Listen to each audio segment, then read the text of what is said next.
Welcome to the deep dive. We are really glad you're joining us today. Yeah, thanks for being here. We've got a really fascinating mission ahead of us.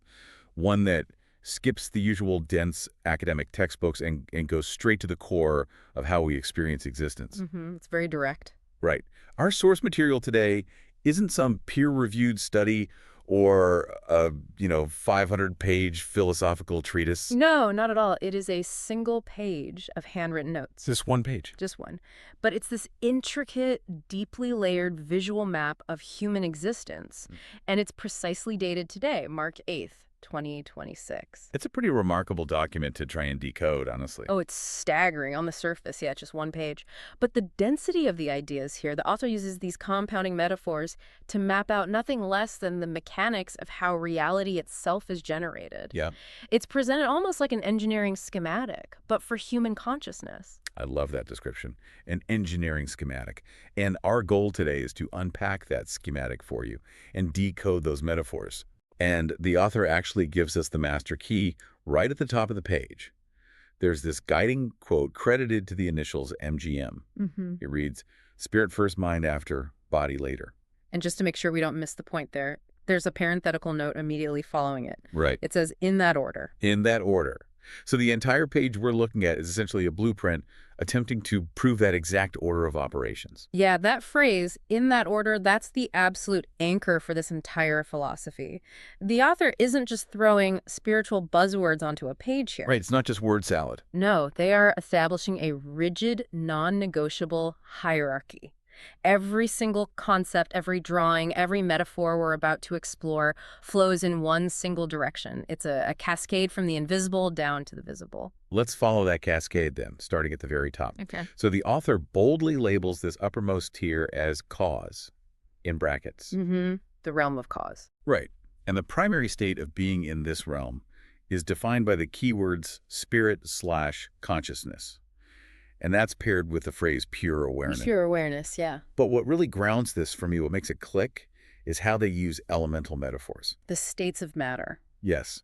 They link this pure awareness to ocean, pure water, and most notably, the state of matter labeled GAS. Using gas as the metaphor for pure awareness is an incredibly deliberate choice. If you think about the physical properties of a gas... It's everywhere. Right, it's unbound, it has no fixed shape, no fixed volume, it expands to fill whatever space it occupies, permeating everything while remaining entirely formless and largely invisible. In this model, that is the primal state of existence. It's the pure water of the ocean, this massive unified field of potential before it's scooped up into an individual cup or frozen into an ice cube. So if that's the universal baseline, this unconstrained, formless gas, how do we get from there to an individual person? That's the big question. And the author addresses this by introducing a sublayer right within this top tier. They use a drawing of a Venn diagram to show a transition. Two overlapping circles. Right, two overlapping circles. And the label shifts from pure water to soul. But they add a crucial definition here. The soul is described as tinted water. Tinted water, which introduces a really profound philosophical distinction. Yeah. The pure water of awareness is completely clear and universal, but the moment it becomes an individualized soul, it takes on a specific hue. It's no longer just the vast generic ocean. It has a flavor. And the author doesn't leave us guessing as to what provides that flavor. No, they don't. The overlapping section of that Venn diagram connects this tinted water directly to the subconscious and the shadow self. Shadow self tinting the water. That is a heavy concept. It really is. We usually think of our core self as something pristine, But this map argues that before a single conscious thought even forms, our baseline awareness is already being filtered through our shadow and our subconscious. Let's test that idea practically for a second.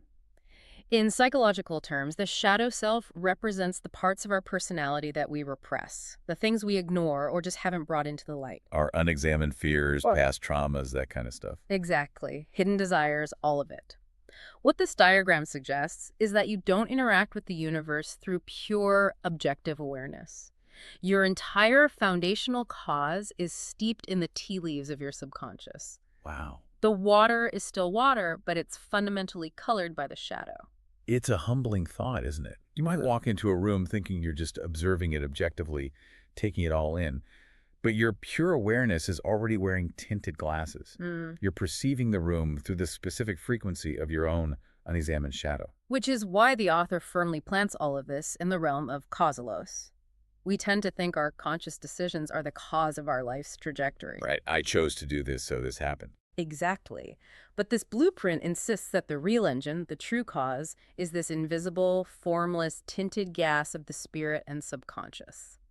Everything that happens next is downstream from that. And downstream is exactly where we go next in the diagram. As we drop to the second level, the middle tier of the page, the state of being begins to condense. It's getting denser. Yes. We leave the expansive realm of gas and ocean, and the metaphor shifts to wavelength and liquid. And the visual representation changes dramatically here, too. The author replaces the smooth, expansive visual of the top tier with a messy, fluctuating, continuous wavy line. It oscillates wildly up and down over a straight axis, It's the visual definition of turbulence. which perfectly matches the key words for this section: mind, thought, and conscious. And they even throw in the term monkey mind. Ah, the monkey mind. I think anyone listening can instantly relate to the monkey mind being represented by a chaotic liquid scribble. Totally. It's the restless, unsettled nature of human consciousness.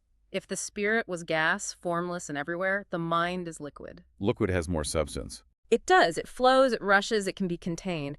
But it's fundamentally unstable. It conforms to the shape of whatever is holding it. Your thoughts are in constant motion, taking the shape of whatever anxiety, task, or distraction is currently holding your attention. I always think about trying to sit down and meditate. Oh, yeah, the classic example. You try to tap into that calm ocean state, but within 30 seconds, your monkey mind is sloshing around stressing about a grocery list or replaying a slightly embarrassing conversation you had 5 years ago. Yep. It really does feel like liquid crashing around in a bowl. But the map doesn't just say the mind is chaotic. It actually explains what's driving the turbulence. Yeah. We see another Venn diagram here, Right, repeating the visual motif. linking the conscious mind to the ego self / mask and emotion. This is a brilliant structural parallel. In the top tier, the invisible shadow subconsciously tinted the pure water. Here in the middle tier, the ego and emotion actively shape the liquid. The ego is literally labeled as a mask. It's the persona you present to the world, the identity you try to protect. And it is driven by emotion. So the emotion is essentially the wind that whips the liquid mind into those chaotic wavelengths. That's a great way to synthesize it. Think about a time you felt your ego was threatened. Maybe someone criticized your work. Never feels good. Right. Logically, you know it's just feedback. Yeah. But your emotional ego acts as a mask, and it instantly whips your liquid mind into a frenzy. You start rationalizing, defending, maybe planning a counterattack. Your thoughts start racing. Yes, your conscious thoughts are just riding the turbulent waves generated by the emotional ego. And what's wild is how often we confuse this turbulent liquid state for the ultimate truth of who we are. We do it all the time. We say, I think, therefore I am. We identify entirely with the monkey mind. But according to the strict hierarchy of this diagram, the mind is just the middleman. It's the transition zone. Exactly. It's not the cause, and it's not the final result. It's just the mechanism that carries the tinted water down to the final level. Which brings us to the final condensation. We've moved from the formless gas of the spirit through the flowing, chaotic liquid of the mind. Now we reach the bottom section of the page. And the author boldly labels this area in brackets as effect. The physical metaphors reach their final state here. We hit solid. And the water analogy makes its final shift, from ocean to wavelength to wave crest. And visually, we get a completely new drawing. Gone are the smooth curves and the messy scribbles. Now it's a sharp, jagged line of rigid, uniform peaks. Like the teeth of a saw. Yes, it is completely crystallized and locked into place. And that crystallized state represents the tangible world. The key words anchored to this jagged, solid line are body/physical, axiation, and reality. This is the heavy hitter of the entire document. It completely recontextualizes how we live. The diagram is declaring that the physical reality you see and touch, the body you inhabit, the literal actions you take, they are not the ocean. They aren't even the moving currents of the water. Exactly. They are strictly the frozen, jagged crest of the wave. It forces a massive shift in perspective. Think about why a wave crest is jagged and rigid. Action is final. Once a thought solidifies into a physical action, it's locked into reality. You can't unring a bell. You can't unsay a word, it becomes solid. But the crucial takeaway is that the solid wave crest is entirely defined as the effect. Let's really lean into that because it's easy to push back against this idea. If I get a flat tire on my way to work or if I break my arm, that feels very much like a physical cause of my problems. It's a solid physical reality that is ruining my day. It's incredibly tempting to view the solid world as the root cause because it's what we can see and touch. But let's run your flat tire scenario through the mechanics of the diagram. Okay, let's do it. Yes, the flat tire is a solid reality, but how you experience that reality and the actions you take next are dictated by the layers above it. Does your monkey mind whip into a furious liquid frenzy, fueled by an ego mask that says, bad things always happen to me? Often, yes. And is that reaction rooted in the deeper, invisible, tinted water of a subconscious shadow that harbors a profound fear of losing control? Wow. So the physical event just provides the container, but my actual reality, my lived experience, and my subsequent actions are just the final symptoms of the gas and the liquid. Exact. The action of throwing a wrench across the highway in frustration is the solid wave crest. Precisely. The map validates the quote from the very beginning. Spirit first, mind after, body later. The body and the physical world are always the trailing edge of the phenomenon. They are the exhaust pipe of consciousness. The exhaust pipe. I like that. And yet, we spend almost our entire lives obsessing over the exhaust pipe. We really do. Our culture is completely fixated on the effect layer. We devour productivity hacks to change our actions. We try 100 different diets to change our physical body. We rearrange our schedules, our furniture, our routines. We are constantly trying to chip away at the solid, jagged ice to change our reality. It is the definition of treating the symptom while ignoring the disease. If you trust this map, trying to fundamentally change your life strictly through physical action is mathematically impossible. It won't work. No, it's like trying to change the composition of the entire ocean by buffing the frozen foam at the tip of a single wave. Right. You might make it look a little different for a second, but the immense invisible pressure of the liquid mind and the tinted spirit will just freeze into a new wave crest that looks exactly like the old one. If you want to change the jagged line of your reality, you have to melt the ice. You have to move up the blueprint. Move up the chain of cause and effect. Exactly. You have to investigate the liquid wavelengths of your thoughts and ask what emotional ego is driving them. And if you want total transformation, you have to go all the way back to the top. You have to confront the shadow self and change the tint of the water at the level of pure awareness. It demands a radical kind of accountability. It means accepting that your external physical reality is a perfectly accurate mirror of your internal invisible state. The solid effect cannot be anything other than what the gaseous cause demands it to be. It's an incredibly elegant way to visualize the human experience. Let's trace the journey one last time so we could lock it in. Sure. It's a literal top-down cascade. We start at the top with the invisible cause.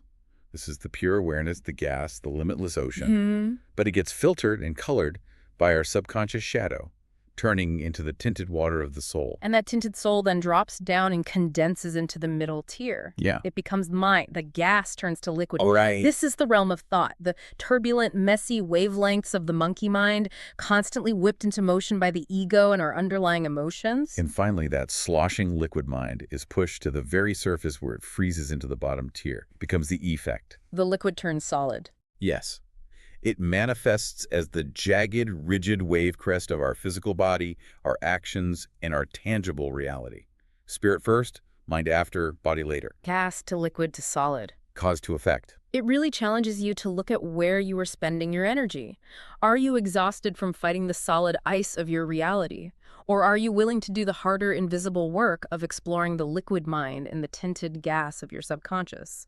True leverage doesn't exist at the bottom of the page. It exists at the top. I want to leave you with a final thought to mull over today. Building on this idea of physical reality being just the solid symptom of our inner state, Okay. we've mapped out how an individual's reality is formed, how your invisible shadow eventually freezes into your solid actions. But what happens when we interact with each other? Oh, that's an interesting angle. Right. If every person's physical reality is just the jagged wave crest of their own private tinted ocean, what is actually happening when two people get into a bitter argument or a conflict? Are we really arguing about the solid facts of the situation? Probably not. Or are we just watching two entirely different invisible shadow selves crashing their physical wave crests into each other? Wow. If the physical world is just an effect, maybe every clash in reality is just a collision of unhealed, invisible causes. It's something to think about the next time you find yourself fighting the ice in your own life. Thanks for taking this deep dive with us today.